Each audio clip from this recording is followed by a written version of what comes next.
Hello नमस्कार साथियों, ज्ञान विद हिमालय यूट्यूब चैनल में आप सभी का स्वागत है। आशा करते हैं कि आप लोग मस्त जबरदस्त और जिंदाबाद होंगे। फिर एक बार आपका तहे दिल से हमारे यूट्यूब चैनल में आपका स्वागत है। आज का जो टॉपिक है मौलिक कर्तव्य। क्या है टॉपिक का नाम? मौलिक कर्तव्य। इससे पहले हम लोगों ने पढ़ा था कि राज्य के नीति निर्देशक तत्व। क्या पढ़ा था? राज्य के नीति निर्देशक तत्व। उसमें जो आर्टिकल थे और कहाँ से लिए गए थे, जितनी भी जानकारी थी आपको दी थी। तो आज का टॉपिक मौलिक कर्तव्य है या कहें मूल कर्तव्य। आपसे पूछा जाए कि मूल कर्तव्य किस भाग में जोड़े गए, ध्यान रखना किस भाग में जोड़े गए। तो भाग जो 4 का है और आर्टिकल 51 का उसमें मौलिक कर्तव्यों को जोड़ा गया है और उसी में उनका उल्लेख किया गया है। तो पूछा जाए कि मौलिक कर्तव्य किस आर्टिकल में है, तो 51 के का में है और भाग जो है 4 का। पूछा जाए कि किस समिति के द्वारा मौलिक कर्तव्यों को जोड़ा गया था, तो एक समिति गठित की गई थी, सरदार स्वर्ण सिंह समिति। कौन सी समिति? सरदार स्वर्ण सिंह समिति गठित की गई थी। अगर पूछा जाए इसके जो अध्यक्ष कौन थे इस समिति के, तो उनका नाम था सरदार स्वर्ण सिंह। जो अध्यक्ष थे उन्हीं के नाम पर इस समिति का नाम पड़ा था, सरदार स्वर्ण सिंह समिति। बात समझ आई? पूछा जाए कि जैसे समिति गठित की गई, उस समिति ने कितने मौलिक कर्तव्यों को जोड़ने की बात की थी, तो 8 मौलिक कर्तव्यों का सुझाव दिया था। तो जो सरदार स्वर्ण सिंह समिति गठित की गई थी, तो उनके द्वारा 8 मौलिक कर्तव्यों को जोड़ने का सुझाव दिया गया। पूछा जाए कि किस संविधान संशोधन द्वारा मौलिक कर्तव्यों को जोड़ा गया था, तो 42वां संविधान संशोधन 1976 हुआ था, जिसके तहत मौलिक कर्तव्यों को भारतीय संविधान में जोड़ा गया और एक महत्वपूर्ण हिस्सा बनाया गया। अच्छा, एक क्वेश्चन इस तरीके से बन जाता है कि आपको पूछा जाए कि मौलिक कर्तव्य मूल संविधान में थे, नहीं थे, तो मूल कर्तव्य बाद में संविधान में जोड़ा गया, जो 42वें संविधान संशोधन 1976 के तहत जोड़ा गया था। पूछा जाए कि मौलिक कर्तव्य क्या भारत की देन है? नहीं है। तो मौलिक कर्तव्य किस देश की देन है? तो याद रखना, रूस की। क्या? रूस की। कभी कभी क्या होता है, रूस ऑप्शन में नहीं होता है, तो वहां पर पूछ लिया जाए यूएसएसआर, तो आप लोग क्या करना है, यूएसएसआर को टिक करना है। और अगर यूएसएसआर नहीं हो तो सोवियत संघ भी मिल सकता है, तो सोवियत संघ भी इसका आंसर सही होगा। अब पूछे जाते हैं कि मौलिक कर्तव्य हैं कितने वर्तमान में? मौलिक कर्तव्य वर्तमान में कितने हैं, या जब संविधान में जब जोड़े गए थे तो उस समय कितने जोड़े गए थे? तो इस बात का ध्यान रखना कि जब संविधान में मौलिक कर्तव्य जोड़े गए तो उस समय 10 मौलिक कर्तव्यों को जोड़ा गया था। लेकिन अगर वर्तमान में पूछे जाए तो कितने हैं? तो 11 मौलिक कर्तव्य। कितने हैं? 11 मौलिक कर्तव्य हैं, जिनको जो 11वां मौलिक कर्तव्य था 86वां संविधान संशोधन 2002 हुआ था, जिसके तहत 11वां जो मौलिक कर्तव्य था उसको भारतीय संविधान में जोड़ा गया। अब पूछा जाए आपसे कि 11वें मौलिक कर्तव्य में ऐसी क्या बात थी कि जिसको बाद में जोड़ा गया, तो उसमें बताया गया कि जो 6 से 14 साल तक के बच्चे होते हैं, उनके माता पिता का कर्तव्य होता है कि उन्हें जो शिक्षा प्रदान करने की बात है, तो उस शिक्षा को प्रदान करने का अवसर दिया जाए। तो ये माता पिता का कर्तव्य होता है। और मौलिक अधिकार क्या होते हैं? मौलिक अधिकार और कर्तव्य में थोड़ा डिफरेंट होता है। मौलिक कर्तव्य के लिए किसी आप न्यायालय में वाद दायर नहीं कर सकते।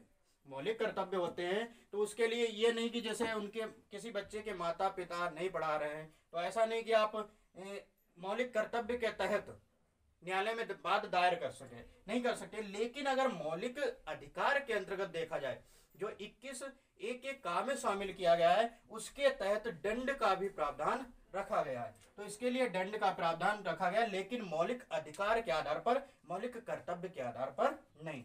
इसी कारण मौलिक अधिकार में भी रखा गया कि 6 से 14 साल तक के जो बच्चे हैं उन्हें अनिवार्य शिक्षा दी जाए और निःशुल्क शिक्षा का प्रावधान किया गया है। और डीपीएसपी में भी आर्टिकल 45 में समझाया गया है कि 6 से 14 साल तक के जो बच्चे होते हैं उनको सरकार द्वारा, राज्य सरकार द्वारा निःशुल्क और अनिवार्य शिक्षा का प्रावधान किया जाए। तो बात समझ आ गई कि 11वां मौलिक कर्तव्य में किस बात का उल्लेख किया गया है। तो ध्यान रखना कि संविधान संशोधन तो 86वें संविधान संशोधन 2002 के तहत जोड़ा गया, जिसको 1 अप्रैल 2010 में लागू किया गया। तो लागू कब किया गया? 1 अप्रैल 2010 में लागू किया गया।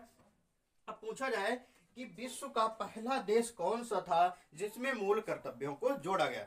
तो याद रखना कि रूस ऐसा देश था जिसमें सबसे पहले मूल कर्तव्यों को जोड़ा गया और जिसको भारत मतलब जिसके आधार पर भारतीय संविधान में या भारत के संविधान में मूल कर्तव्यों को वहां से लिया गया और भारतीय संविधान में जोड़ा गया। अब पूछा जाए कि विश्व का प्रथम प्रजातांत्रिक देश जिसमें मूल कर्तव्यों को जोड़ा गया था, तो वह उसका सही आंसर होगा जापान। क्या होगा? जापान ऐसा देश है, विश्व का पहला देश है जो प्रजातांत्रिक देश था जिसमें मूल कर्तव्यों को जोड़ा गया। फिर पूछा जाए कि विश्व का दूसरा प्रजातांत्रिक या गणतंत्र देश कहें देश जिसके संविधान में मूल कर्तव्यों को जोड़ा गया, तो दूसरा देश याद रखना भारत, पहला जापान और मूल कर्तव्य सबसे पहले तो रूस। यहाँ तक बात समझ आई?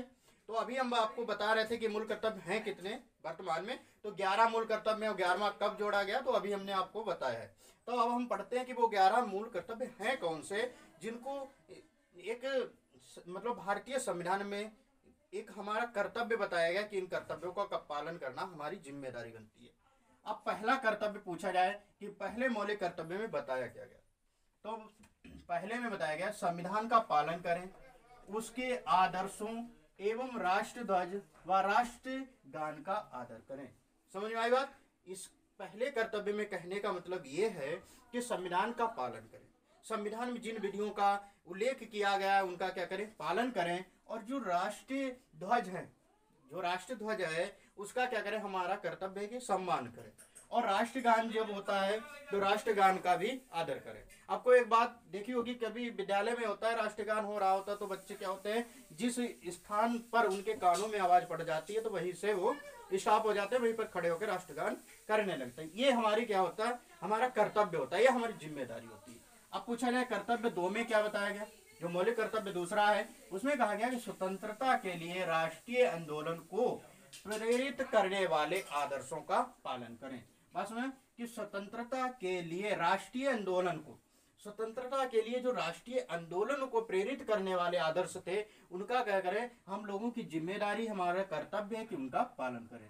तीसरा कर्तव्य है कि भारत की प्रभुता, एकता और अखंडता की रक्षा करें। जो भारत की प्रभुता है, जिसको शक्तियां दी गई हैं, उसका क्या करें? आदर करें, उनकी रक्षा करें, एकता बनाकर रखें और अखंडता की रक्षा करें। ऐसा नहीं कि खंड खंड हो जाए, इन सब बातों का ध्यान रखना है और हमारा ये कर्तव्य भी है, हमारी जिम्मेदारी है। तो बात तीसरा समझा गया। अब मौलिक कर्तव्य चौथा है जिसमें बताया गया कि देश की रक्षा एवं राष्ट्र की रक्षा करें। तो चौथे मौलिक कर्तव्य में कहा गया है कि देश की रक्षा करना और राष्ट्र की रक्षा करना हमारी जिम्मेदारी है। मौलिक कर्तव्य जो 5वां है उसमें कहा गया कि धर्म, भाषा, क्षेत्र, वर्ग आधारित भेदभाव से परे और ऐसी प्रथाओं का त्याग करें जो स्त्रियों के सम्मान के विरुद्ध हों। कहने का मतलब यह है कि धर्म, भाषा, क्षेत्र, वर्ग आधार पर क्या करें? भेदभाव ना करें। ऐसा नहीं कि वो कुछ दूसरे धर्म का है या दूसरी भाषा बोलता है, आपकी भाषा का मेल नहीं हो रहा है, तो ऐसा नहीं कि आप लोग उसके साथ भेदभाव करें, उसको अलग नज़र से देखें, ऐसा नहीं करना है। और ऐसी प्रथाओं का त्याग करें, ऐसी प्रथाओं का त्याग करें जो स्त्रियों के विरुद्ध हो, जिसमें स्त्रियों का अपमान न हो या स्त्रियों के विरुद्ध हो, तो उन प्रथाओं का क्या करें? त्याग करें, उनको समाप्त करने का प्रयास करें। जो 6वां मौलिक कर्तव्य है उसमें बताया गया कि सामाजिक संस्कृति का महत्व समझे। जो सामाजिक संस्कृति, समाज में जो संस्कृतियां चल रही हैं, समाज में जो संस्कृतियां चल रही हैं तो उनका महत्व समझे कि वो संस्कृतियां कुछ ना कुछ महत्व होगा, उसके लिए उनको निश्चित किया गया और निर्धारित किया गया है। इसलिए मौलिक कर्तव्य 6 में बताया गया कि सामाजिक संस्कृति है उनका महत्व समझे। 7वां जो मौलिक कर्तव्य आता है, वन, झील, नदी और वन्य जीवों की रक्षा करें और उनके प्रति दया भाव रखें। बस में कि वन है, जैसे वन है, झीलें हैं, नदी हैं और वन्य जीव हैं, जो वन में रहने वाले जीव हैं उनकी क्या करें? रक्षा करें। ये हमारा और उनके प्रति क्या रहे? दया भाव रखें। कैसा रखें? दया भाव रखें, उनको दया करें, उनके ऐसे नहीं कि उन्हें मार दे, इस तरीके की नहीं भावनाएं होनी चाहिए। और वन झील नदी हैं इनके, जिसे क्या है कि वन है, वनों को ना काटें, झीलें हैं नदियां, इनको गंदा ना करें, इस तरीके से रक्षा करें इनकी। आठवां जो मौलिक कर्तव्य है, वैज्ञानिक दृष्टिकोण मानवतावाद या मानववाद और ज्ञानार्जन तथा सुधार की भावना का विकास करें। आठवां जो मौलिक कर्तव्य है, वैज्ञानिक दृष्टिकोण मानववाद और ज्ञानार्जन तथा सुधार की भावना का विकास करें। वैज्ञानिक दृष्टिकोण में विकास करें, मानववाद और ज्ञानार्जन, अधिक से अधिक ज्ञान का अर्जन करें तथा सुधारों की भावना, कुछ ऐसे हो रहे हों कार्य जिनके तहत देश में कुछ अलग कुरीतियाँ, कुछ भी चीज़ें उत्पन्न हो रही हैं, उनमें क्या करें, सुधार करें, वैज्ञानिक दृष्टिकोण को बढ़ावा दें। नौवां जो कर्तव्य है उसमें बताया गया सार्वजनिक संपत्ति को सुरक्षित रखें और हिंसा से दूर रहें। सार्वजनिक जो संपत्ति होती है, प्राय स्मारकें हो गई, कुछ ऐसी चीज़ होती है जो सरकार द्वारा बनाई जाती है, जो सार्वजनिक लोगों के लिए बनाई जाती है, तो उसका क्या करें, हमारी एक जिम्मेदारी होती है, वह सार्वजनिक संपत्ति होती है, उसकी क्या करें, उसे सुरक्षित रखें और उसकी रक्षा करें, और हिंसाएं जो चल रही हैं, हिंसा से क्या रहें, दूर रहें। तो बात समझ आई यहाँ तक। अब पूछा जाए कि 10वें कर्तव्य में क्या बताया गया, तो 10वां जो कर्तव्य है उसमें कहा गया कि व्यक्तिगत और सामूहिक गतिविधियों के सभी क्षेत्रों में उत्कर्ष की ओर बढ़ने का सतत प्रयास करें। व्यक्तिगत और सामूहिक गतिविधियां, जो सामूहिक गतिविधियां होती हैं कि सभी क्षेत्रों में उत्कर्ष मतलब ऊंचाइयों तक जाएं की ओर बढ़ने का प्रयास करें। तो 10वां समझा गया। अब 11वां जो मौलिक कर्तव्य है, 6 से 14 वर्ष तक के बच्चों को उनके माता पिता का कर्तव्य होता है कि उनको 6 से 14 वर्ष तक के बच्चों को अनिवार्य शिक्षा दें और उनको अवसर प्रदान करें। तो पूछा जाए कि 11वां मौलिक कर्तव्य क्या पहले था? मूल संविधान में तो कोई कर्तव्य नहीं था, मूल संविधान में कोई कर्तव्य नहीं था, जिसको 42वें संविधान संशोधन द्वारा सरदार स्वर्ण सिंह समिति गठित की गई थी, जिसके तहत 10 कर्तव्यों को जोड़ा गया था। लेकिन जब 11वां कर्तव्य होता है, जोड़ा जाता है, तो कौन सा संविधान संशोधन होता है? तो 86वां संविधान संशोधन 2002 होता है, जिसके तहत 11वें मौलिक कर्तव्य को जोड़ा जाता है। तो बात यहाँ तक समझ में आई। तो आपके लिए एक क्वेश्चन है जिसका आप लोग कमेंट बॉक्स में आंसर दें।